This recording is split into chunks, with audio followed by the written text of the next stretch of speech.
Bonjour et bienvenue à tous dans cette nouvelle catégorie de vidéos appelée les archives Jedi.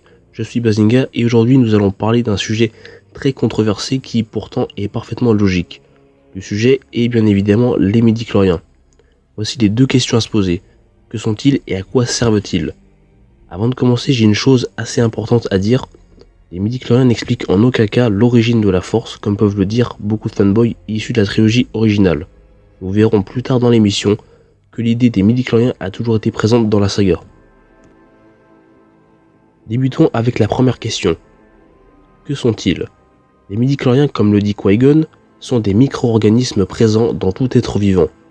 Selon la légende, ils étaient originaires d'une planète se trouvant au cœur de la galaxie, là où la vie aurait été créée. Les midi-chloriens permettent de conserver sa conscience après la mort. En effet, tout être vivant génère la force vivante, qui par effet immédiat nourrit la force cosmique. Cet effet permet ainsi à une personne qui a été formée de se manifester après la mort. Voici donc l'explication des apparitions spectrales que l'on peut voir à plusieurs reprises. Les humains étant l'espèce qui en possède le moins avec 2500 midi-chloriens par cellule, la surprise fut donc de taille lorsque le Conseil Jedi découvrit le taux anormalement élevé d'Anakin Skywalker. Passons au deuxième sujet. À quoi servent-ils? Les midi-chloriens déterminent la réceptivité de l'individu à la force. Plus l'individu en question en possède, plus sa maîtrise de la force sera facile.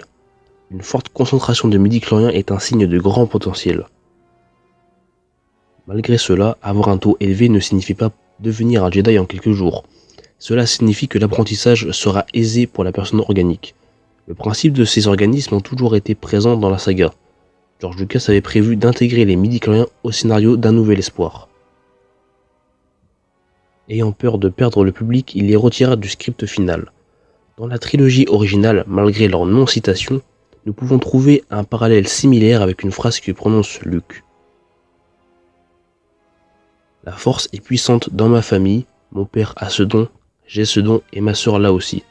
Ce qui prouve une chose très intéressante, la force est puissante chez les Skywalker, car le nombre élevé de midi-chloriens que possédait Anakin se transmet génétiquement de génération en génération. Pour vous donner un exemple, Internet représente la force, le PC l'individu, et la Wi-Fi les midi-chloriens. Sans cette connexion, pas d'Internet. Cela est exactement pareil avec eux. Sans eux, aucun être organique ne peut ressentir ou utiliser la force. Ce dernier élément me semble important. Cet élément est canon car il se passe dans le comics Les Ruines de l'Empire. Lorsque Leia arrive sur Naboo et rentre dans le hangar, elle ressent quelque chose de froid. Le comics nous montre qu'elle a senti le passage de Maul par ici. La force a tout simplement agi sur les midi-chloriens pour provoquer ce froid en elle. Dans cette dernière catégorie, nous allons parler des midi-chloriens à travers l'histoire chronologique. Premièrement, dans le jeu vidéo KOTOR, les Rakata nous dévoilent avoir perdu un gène important. Selon leurs scientifiques, ce gène permet d'acquérir un lien avec la force. Nous pouvons y voir donc les premières découvertes à propos des midi-chloriens. Dans l'ère KOTOR, des Magol scientifiques mandaloriens tenta en effet de comprendre comment les Jedi pouvaient manipuler une telle puissance. Menant ainsi beaucoup d'expériences sur des Jedi, il finit par comprendre que le lien entre la force et l'individu était tout simplement cellulaire. Une fois les midi-chloriens réellement découverts, l'ordre Jedi s'en servit pour détecter les meilleurs candidats pour l'ordre. En dépassant une moyenne de taux établie, les jeunes enfants quittent alors leur famille pour être formés au temple Jedi.